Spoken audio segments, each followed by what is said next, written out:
নমরুদ হোক, সাদ্দাম হোক, হিটলার হোক, বুশ হোক, আর আজকে আমার দেশের হতভাগা আকবর হোক, আর আজকে আমার দেশে কেন্দ্রের ফ্যাসিস্ট জালিম সরকার হোক, যুগে যুগে ইসলামের বিরোধী দুই শ্রেণীর মানুষ করেছে।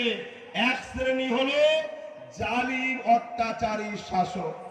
এবার কেন বিরোধী করেছে এটা আমি বলছি।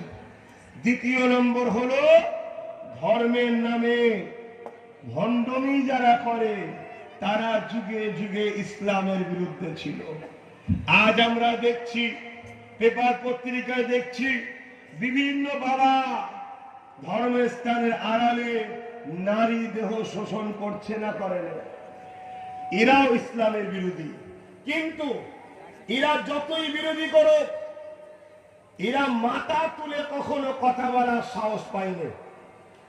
যখনই এই দুই শ্রেণীর সঙ্গে মুনাফিক মুসলমানরা সাথ দিয়েছে, তখনই এরা ফোঁস তুলেছে, তখনই এরা মাথা তুলেছে।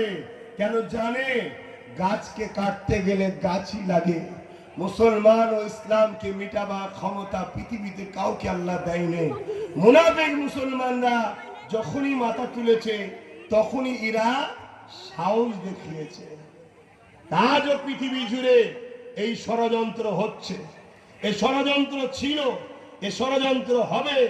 মনে রাখতে হবে, আমাদের ঘরে মুহাম্মদ সাল্লাল্লাহু আলাইহি ওয়াসাল্লামের নকশা কদমে চলে এ জীবন, এ মাল কুরবান করতে হবে।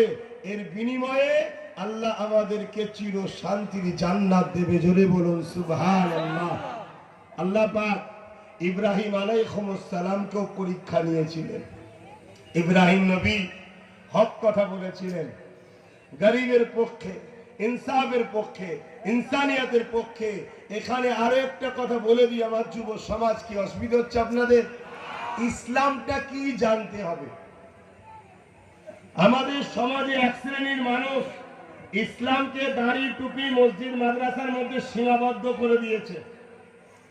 আরে ইসলাম ইনসাফের নাম, ইসলাম ইনসানিয়াতের নাম, ইসলাম মনুষ্যত্বের নাম, ইসলাম জুলুম মুক্ত সমাজ গড়ার নাম, ইসলাম